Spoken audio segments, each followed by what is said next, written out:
Good morning, good afternoon, good evening. Welcome back for another video. Today we're going to talk about Bitcoin and are we poised to finally break out? And if you like this content, why don't you go ahead and smash up that like button, leave a comment in the comment section, subscribe to the channel. Just one announcement. I will be heading out of town for a business trip, a quote business trip with my four oldest kids.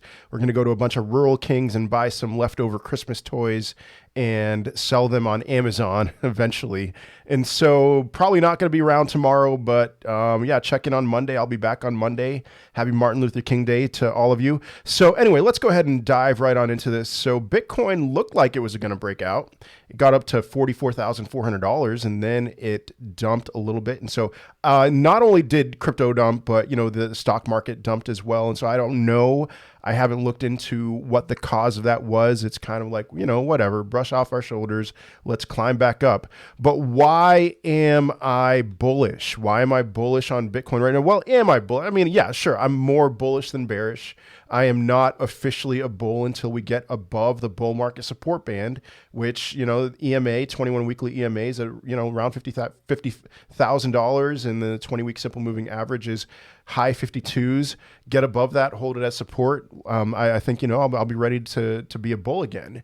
But as far as some kind of rally is concerned, I do have some hope. And the big thing that I'm looking at is Bitcoin and cryptocurrency in comparison to the DXY.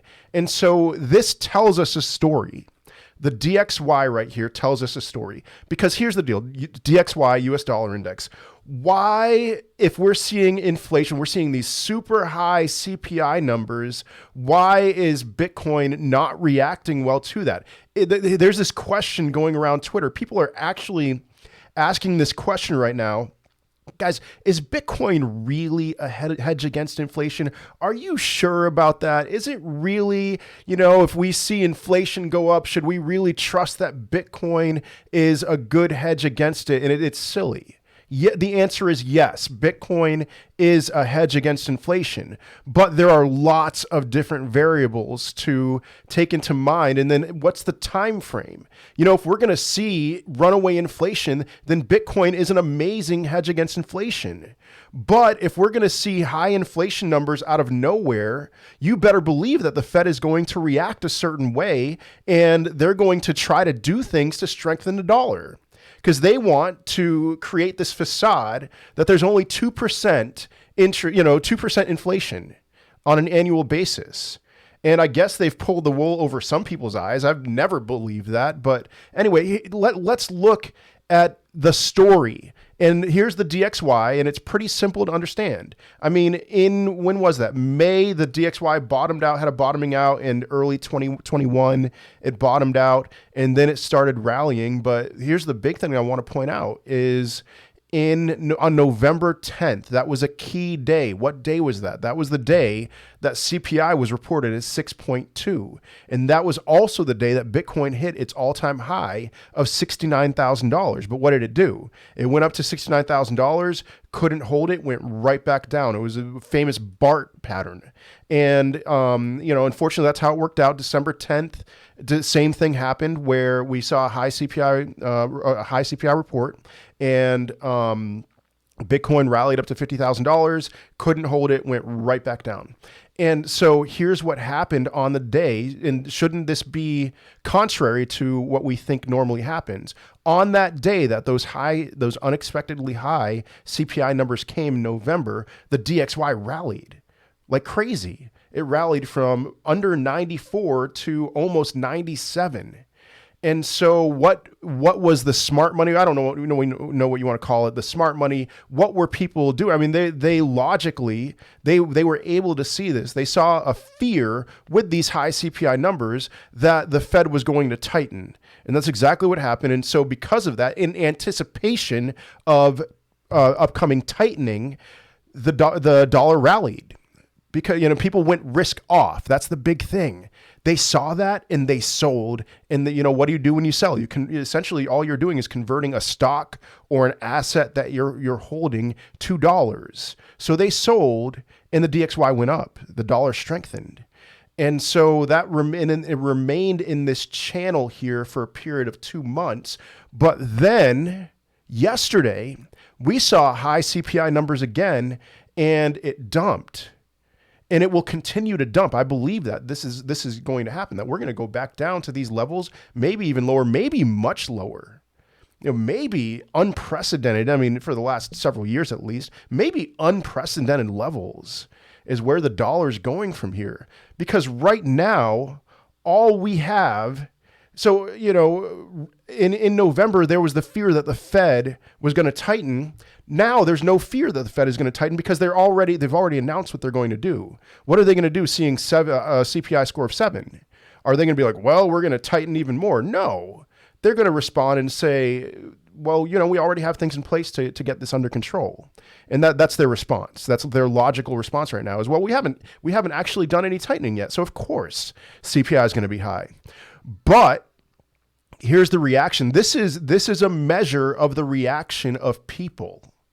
The DXY going down, leaving this channel. It's a measure of, all right, we're going to go risk on now.